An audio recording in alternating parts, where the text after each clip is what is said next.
অফিসে ED red হয়েছে।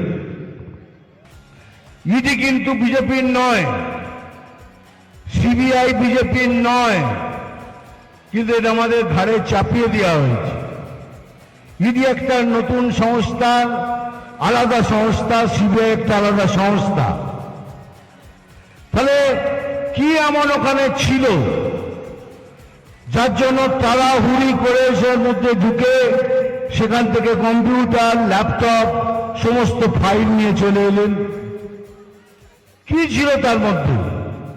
শোনা যাচ্ছে সেখানে নাকি পরিকল্পনা ছিল এই বাঁধরামোটা কখন বন্ধ করবেন। তুলুন ছবি, সব থেকে বেশি চেয়া ছিলেন, তুলুন তুলুন। হয়েছে? তাতে কি ছিল? সেই ফাইলের মধ্যে কি ছিল? কেন এত তাড়াহুড়ো করে ওটাকে বার করলেন? আমার মতে তার মধ্যে হয়তো তিনটে জিনিস থাকতে পারে।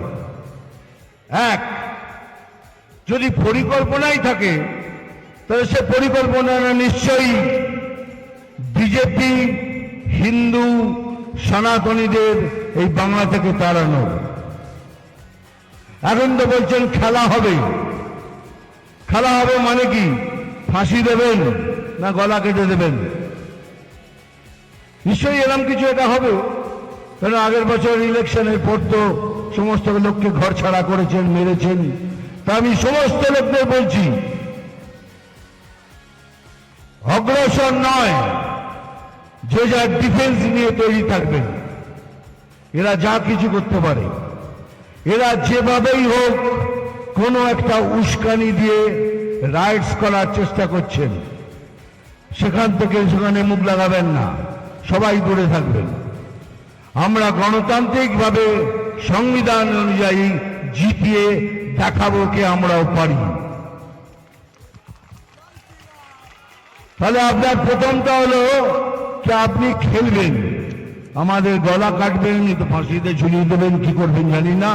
হয়তো বলতে পারেন যে যার ফাঁসি নিজে নিয়ে এসো, যে যার বন্দুক নিয়ে এসো, গুলি করো নিজে নিজেকে, যা কিছু হতে পারে। দ্বিতীয় কি হতে পারে? দ্বিতীয় হতে পারে পয়সা।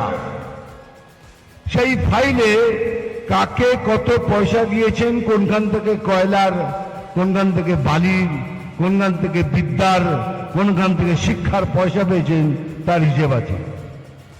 এত কি ব্যাপার? এত লুকানো চলানোর কি আছে? আর তৃতীয়, যেটা সব থেকে বেশি ইম্পর্টেন্ট, একটু কান খুলে শুনুন। তৃতীয়টা হলো যে যত অভারতীয় আছে তাদের ভেতরে ঢুকিয়ে আনুন, আর এটাকে পশ্চিম বাংলাদেশ তৈরি করুন। নাহলে দেখছেন প্রধানমন্ত্রী কতবার বলে গেলেন যে আমাদের জমি দিন, 400 কিলোমিটার বাংলাদেশ বর্ডার এখনো খালি পড়ে আছে, সেটাকে আমরা তৈরি করব। উনি দিচ্ছেন না। কিছু হলে বলে ওটা আমি জানি না, এটা তো কেন্দ্রের ব্যাপার। আমরা তো বলছি এটা কেন্দ্রের দায়িত্ব, তো দিচ্ছেন না কেন জমি? তার একটাই কারণ, ওখান দিয়ে ঢোকান, যত পারেন ভুয়ো ভোটার ওদের ঢোকান। ঢোকানোর পর এখানে খুন, রাহাজানি, যত ধরনের হিংসা হতে পারে করুন, আর এদের এখান থেকে তাড়ান। এরকম হবে কেন? আপনার বাড়িতে চুরি হলে পরে আপনি আগে তো দেখবেন কোন দরজাটা আমার খালি আছে। যদি ছাদের দরজা খালি থাকে তাহলে ছাদের দরজা লাগিয়ে সেটাকে বন্ধ করবেন। কিন্তু এখানে বলছেন আমি জমি দেব না, খোলা থাক। কিন্তু আপনিও শুনে রাখুন, আপনার সরকারও শুনে রাখুন, এই রকম একটা বাঙালির গায়ে যদি এক ফোঁটাও রক্ত থাকে না, পশ্চিম বাংলাদেশ কোনোদিন হতে পারবে না।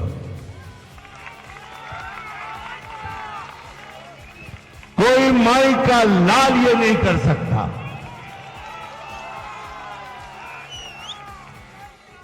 সেই জন্য বলছি, আমি সিপিএম ক্যাডারদের বলছি, যারা হিন্দু, যাদের মধ্যে হিন্দুত্ব আছে, কংগ্রেসদের বলছি যারা হিন্দু, যাদের মধ্যে হিন্দুত্ব আছে, এমনকি তৃণমূল ক্যাডারদেরও বলছি যারা দুর্নীতি করেন না, যাদের মধ্যে বিবেক আছে, সেই হিন্দুদের বলছি আপনারাও আসুন, সবাই মিলে আমরা একসাথে এক ছাতার মধ্যে দাঁড়িয়ে ভোট করে এই তৃণমূল সরকারকে এখান থেকে সরাই। এই 1000 টাকা, 1000 টাকার লক্ষ্মী ভান্ডার আমি সব জায়গায় বলি, আপনাদেরও বলছি। বহরমপুর গেছিলাম কিছুদিন আগে, সেখানে একটা টোটোওয়ালা আমার পাশে এসে দাঁড়ালো। তো দাদা কেমন আছেন? আমি ভালো আছি। কেমন, তুমি কেমন? বলে দূর আর কি জীবন। কেন কেন খুশি না? 1000 টাকা করে লক্ষ্মী ভান্ডার পাচ্ছিস? বলে হ্যাঁ পাচ্ছি, কিন্তু একবার লিমিট ক্রস করলেই 1000 টাকা ফাইন, আর সেই 1000 টাকা নিয়ে এসেই আমাকে দিয়ে দিয়েছে। এটাই হলো লক্ষ্মী ভান্ডার। কিন্তু আমি বলছি ওই লক্ষ্মী ভান্ডার নেবেন, 100 বার ওই টাকা নেবেন, কারণ এটা আপনাদের টাকা, আপনাদের ট্যাক্স পেড টাকা। কিন্তু একবারও ভেবেছেন যাদের বিবেক আছে, যারা না নিতে চায়, তার ছেলেকে দেখুন, যার বিবেক আছে সে বেকার বসে আছে, তার স্বামীকে দেখুন যার বিবেক আছে বেকার বসে আছে, এমনকি তার শ্বশুর শাশুড়ি মা বাবা কষ্টে রোগে ভুগছে। ওই 1000 টাকায় আপনি এগুলো সব করতে পারবেন? পারবেন না। কিন্তু প্রধানমন্ত্রী আপনাদের সবার জন্য 5 লক্ষ টাকার আয়ুষ্মান ভারত করেছেন, কিন্তু সেটা আপনাকে নিতে দিচ্ছে না। এমনকি যারা 1000 টাকার লক্ষ্মী ভান্ডার পাচ্ছেন তারাও পাবেন আয়ুষ্মান ভারতের 5 লক্ষ টাকা রোগী সেবা করার জন্য নিজেদের, কিন্তু করতে দিচ্ছে না। তাহলে প্রধানমন্ত্রীর নাম হবে? তাহলে ভেবে দেখুন, উনি তো নিজেই বলছেন আমি উন্নয়ন আনতে পারবো না, আমি কলকারখানা আনতে পারবো না, এই জন্য বলছেন আপনি চপের দোকান করুন, চায়ের দোকান করুন, ঘুগনির দোকান করুন। কিন্তু যারা করছে তাদের আমি সম্মান করি, যারা চা বিক্রি করছে, ঘুগনি বিক্রি করছে, চপ বিক্রি করছে, তাদের সবাইকে আমি সম্মান করি।